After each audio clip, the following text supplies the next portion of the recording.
സ്നേഹമുള്ളവരെ, ചില വ്യക്തികളെ നമ്മൾ ഓർക്കുമ്പോൾ ചില സ്ഥലങ്ങളും നമ്മൾ ഓർക്കാറുണ്ട്. അതൊരു പക്ഷേ നമ്മൾ അവരെ ആദ്യം കണ്ട സ്ഥലമായിരിക്കാം, അല്ലെങ്കിൽ അവരെ സ്ഥിരം കാണുന്ന സ്ഥലമായിരിക്കാം, അതുമല്ലെങ്കിൽ അവരെ ഏറ്റവും ഒടുവിൽ കണ്ട സ്ഥലമായിരിക്കാം. അതാവണം അമ്മമാരെ അന്വേഷിച്ച് മക്കള് അടുക്കളയുടെ ഭാഗത്തേക്ക് ഓടുന്നത്. അതാവണം പള്ളിയിലെ കപ്പ്യാരേട്ടനെ അന്വേഷിച്ച് ആളുകൾ സങ്കീർത്തിയുടെ ഭാഗത്തേക്ക് വരുന്നത്. ഇത്തരത്തിൽ യേശുവിനെ ഓർക്കുമ്പോൾ ശിഷ്യന്മാരുടെ മനസ്സിലേക്ക് വരുന്ന ഇടമാണ് തിബേരിയാസ് കടൽ തീരം. ഒട്ടേറെ മധുരസ്മരണകൾ പങ്കുവയ്ക്കുന്ന ഒരിടമാണ് തിബേരിയാസ് കടൽ തീരം. ശിഷ്യന്മാർ തങ്ങളുടെ വലയും വഞ്ചിയും ഉപേക്ഷിച്ച് യേശുവിനെ അനുഗമിച്ച ആ സ്ഥലമാണ് തിബേരിയാസ് കടൽ തീരം. ശിഷ്യന്മാരുടെ മൊത്തമുള്ള യാത്രയിൽ പ്രക്ഷുബ്ധമായ കടലിനെ ശാന്തമാക്കിയത് ഈ കടൽ തീരത്ത് വെച്ചാണ്. യേശുവിനെ വീണ്ടും വീണ്ടും കണ്ടുമുട്ടുന്ന ഒരിടമാണ് തിബേരിയാസ്.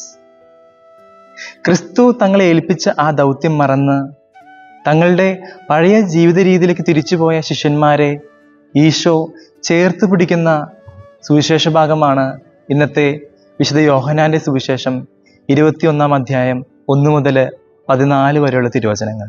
ഈശോ കൂടെയില്ലാത്ത ആ അവരുടെ അധ്വാനത്തിൽ അവർക്ക് ഒന്നും കിട്ടിയില്ല. വലിയ നിരാശ, കടുത്ത കുറ്റബോധം. എന്നാൽ ഉള്ളിൻ്റെ ഉള്ളിൽ എവിടെയോ ആ ക്രിസ്തു സ്നേഹം അലയടിക്കുന്നുണ്ട്. അതുകൊണ്ടാണ് ഈശോ പറഞ്ഞ പോലെ അവർ വലയിട്ടതും വല നിറയെ മത്സ്യങ്ങൾ ലഭിച്ചതും. അതിൽ 153 മത്സ്യങ്ങളുണ്ടായിരുന്നു. 153.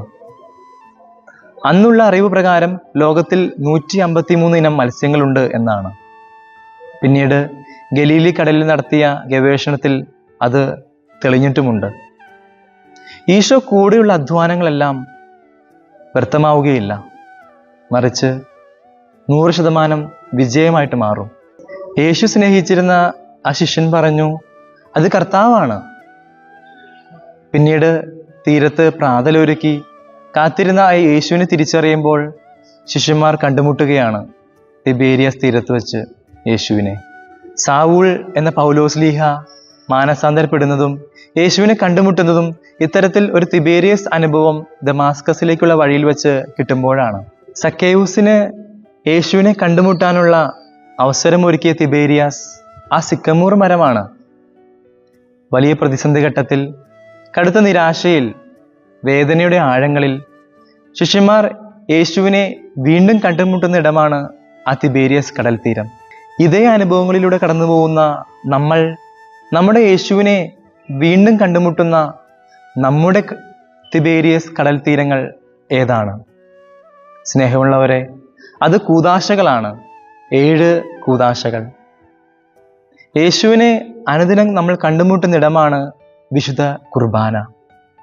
കൂദാശകളുടെ കൂദാശകൾ എന്നാണ് ഈ വിശുദ്ധ കുർബാനയെ വിശേഷിപ്പിക്കുന്നത്. വലിയ പ്രതിസന്ധികൾ വരുമ്പോൾ, വലിയ വേദനകൾ വരുമ്പോൾ, പരാജയങ്ങൾ വരുമ്പോൾ, നിരാശകൾ വരുമ്പോൾ ഒരു വിശുദ്ധ കുർബാനയിൽ പങ്കെടുക്കുന്നതും ഒരു നല്ല കുമ്പസാരം നടത്തുന്നതും യേശുവിനെ കണ്ടുമുട്ടാനുള്ള ഓരോ അവസരങ്ങളാണ്, ഓരോ തിബേരിയാസ് തീരങ്ങളാണ്. വാഴ്ത്തപ്പെട്ട കാർലോ അക്വിറ്റസ് പറയുന്നുണ്ട്, കെട്ടിപ്പിടിക്കാൻ ഒരു സക്രാരിയും പൊട്ടിക്കരയാൻ ഒരു കുമ്പസാരക്കൂടുമുണ്ടെങ്കിൽ ആർക്കും വിശുദ്ധരാകാം.